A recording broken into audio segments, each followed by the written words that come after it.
Ini 3 salah kaprah brand owner tentang strategi media sosial. Jadi kalau ngomongin strategi media sosial, nggak jarang tuh ada beberapa pola yang bisa dibilang salah kaprah dari para brand owners. Yang mungkin kelihatannya logis, tapi kalau dijalani mentah-mentah bisa bikin capek, boncos, dan nggak kemana-mana. Salah kaprah 1, followers sama dengan sales. Ini salah kaprah paling umum. Mungkin brand owner mikirnya kalau follower saya sudah nambah 5.000, 10.000, atau 100.000, pasti sales saya naik dong. Atau sebaliknya, kalau follower saya masih dikit, berarti brand saya masih kecil dan kecil juga kesempatan saya. Padahal nggak gitu juga. Audience size itu nggak sama dengan audience trust. Dan hal ini kelihatan di lapangan. Misalnya, banyak afiliator, reseller, brand kecil, jualannya kencang-kencang aja walaupun followernya terbilang kecil. Kenapa? Karena yang datang itu buyer dan bukan semata penonton. Di sisi lain, banyak juga brand yang followernya puluhan ribu atau ratusan ribu, tapi cold, nggak engage, nggak beli. Jadi follower itu lebih kepada potensi market, tapi belum tentu jaminan omset. Salah kaprah kedua, konten harus selalu edukasi.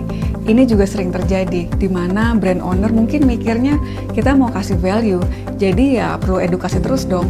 Padahal nggak semua orang lagi nyari pelajaran setiap hari. Kadang orang mau hiburan, mau inspirasi, mau lihat proses, mau lihat kepribadian brand, bukan edukasi terus. And also people rarely come to social media to study. They usually or often come to feel something. Dan value itu bukan cuma edukasi. Value itu bisa juga ada clarity, ada humor, ada storytelling. Jadi edukasi itu salah satunya, tapi bukan satu-satunya. Dan bisa di-mix dengan proof, story, anything relatable content, human touch, soft offer, dan yang lain-lainnya supaya orang paham brand kita itu apa, bukan cuma belajar apa. Salah kaprah ketiga, rajin posting sama dengan brand kuat. Nah ini salah kaprah yang mungkin juga bisa bikin capek ya. Aktif konsisten posting itu pasti bagus, tapi rajin posting tanpa arah itu sama aja kayak lari muter-muter tapi nggak sampai tujuan. Konsistensi is not only about daily posting. Konsistensi is about staying on brand. Di luar tentang seberapa sering kita muncul, tapi apa yang orang rasakan waktu kita muncul.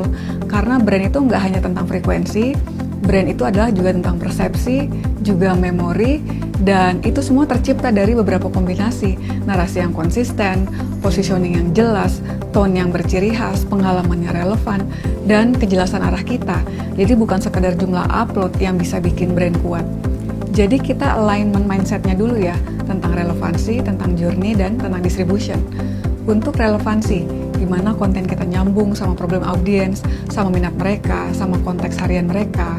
Untuk journey, nggak melulu tentang konten viral, tapi konten yang menggulirkan orang dari knowing, jadi liking, jadi trusting, jadi buying. Dan untuk terkait distribution, kita tahu konten bagus, tapi kalau nggak sampai ke orang yang sesuai juga jadinya percuma.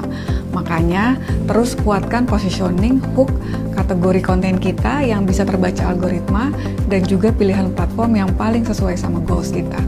Kadang konsistensi arah ini adalah perjalanan dan nggak langsung seketika ada. Kalau di media sosial ya udah kita terus berusaha pertajam aja, setidaknya dengan relevansi konten yang dengan clear ngasih jelas antara problem dan solution. Kita juga connect-kan brand kita dengan audience dan smoothkan journey-nya. Misalnya flow-nya itu dari konten, masuk ke DM, lalu jadi beli. Jadi lagi-lagi bukan melulu tentang angka followers, tapi kualitas dan trust yang muncul dari hubungan dan arah kontennya.